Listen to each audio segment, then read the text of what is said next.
Welcome back, everyone. My name is Patrick. You're watching the Oilers Rundown. Well, the All-Star Weekend is officially wrapped up. The Pacific Division team featuring Connor McDavid, Leon Draisaitl, and Stuart Skinner unfortunately fall in the first game of the tournament to the Central Division, so they were eliminated early. Didn't get a chance to play in the final game. I believe it was the Atlantic Division that ended up winning the tournament overall, so at the end of the day, who really cares that much? It's the All-Star game. Saw a lot of people posting about it on Twitter and whatnot that it really was a disappointment. I certainly wasn't blown away by it. It was really cool seeing Connor perform so well last night in the accuracy, and cool seeing Stuart Skinner get that shot from the other end of the ice right in the middle of the net. But other than that, I know the NHL is trying new things, trying to make it more appealing to wider audiences, and maybe there was a lot of you out there that loved it. I didn't absolutely hate the All-Star tournament or anything like that, but I could have easily missed it. If there was no Oilers participating in it, I definitely would have just skipped the whole thing, so kind of glad it's just behind us now. It's a great honor for Connor McDavid, Leon Draisaitl, and especially Stuart Skinner to be included in it. They made us proud. Unfortunately, the Pacific Division couldn't come through with the win, but at the end of the day, it is pretty meaningless, and I'm just basically looking forward to getting real hockey back on Tuesday when the Oilers take on the Detroit Red Wings. For most of this week, Jesse Puljujarvi news has really dominated my channel.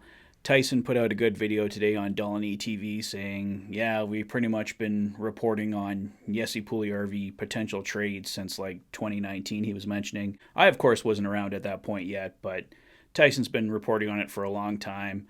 I've been reporting on it pretty much since I started my channel as well. A Jesse Puljujarvi trade rumor is pretty much always out there. I try to share everything I find out with you guys because I like to keep everyone updated here. I think a lot of people really enjoy the updates. I know some people, they get a little tired with all the rumor stuff, and I understand that, but we're in the middle of the trade deadline season here, so that is probably going to be the majority of the videos up until the trade deadline. Once we're past the trade deadline, pretty much nothing can happen until the summertime, right? So more of the focus is going to be on what's happening on the ice. But until we reach that point, I pretty much got to cover what's out there. It looks like we are finally going to reach the end of the Jesse Puljujarvi saga. I know a few of you have put down in the comments in the videos this week that you think Jesse's staying. He's going to sign a long-term deal.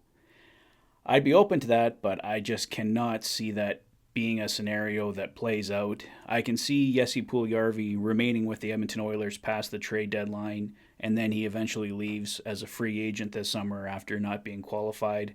But I think the Oilers are going to try to get him moved before the trade deadline here. Probably the hardest they've ever tried to trade him. Ken Holland has really held out in the past to get a really good deal. But I think now, obviously, the Oilers aren't as worried about what they're getting back for Jesse Puljujarvi. It's more about clearing that $3 million in cap space that he's taking up. They want to reallocate that for other players at the deadline. Coming up next weekend, Kyler Yamamoto will be eligible to come off long-term injured reserve. It looks like a Jesse Puljujarvi trade kind of hinges on that. All reports indicate that Yamamoto is coming along nicely, so if Yamamoto is good to go, that should finally pave the way for a Jesse Puljujarvi trade. Frank Saravalli of Daily Faceoff believes there's already a potential trade in place for Jesse Puljujarvi. No idea what the return is yet. It's believed the team he's going to could be the St. Louis Blues, but everyone and their uncle has been named in connection to Jesse Puljujarvi, so your guess is as good as mine as to where he actually eventually ends up. But we'll see what happens here. I really think it's the best thing for him. Give him that clean slate, a fresh start with a new team, and the Oilers can move forward with a new player in that position. There has been some excitement regarding Jakob Chychrun on social media over the past few days. Apparently, Connor McDavid follows him on Twitter. He's removed the Arizona Coyotes from his bio on social media. We know the Oilers are looking for a defenseman. I personally would really love to have Chychrun in Edmonton, but there's nothing here yet saying that he's coming to Edmonton or anything definitive whatsoever. So really just fan excitement on Twitter right now, and we'll see if anything actually happens here over the next little while. But I think that's all I wanted to cover, guys. Let me know your thoughts on the All-Star Weekend overall. Jakob Chychrun, Jesse Puljujarvi. What do you think is going to happen? Let me know. in the comments section below. If this is your first visit to the channel and you like what you see, please consider liking and subscribing for all the latest Oilers content. You've been watching the Oilers Fanatic. Thanks for being a fan. Take care, guys. I'll see you soon.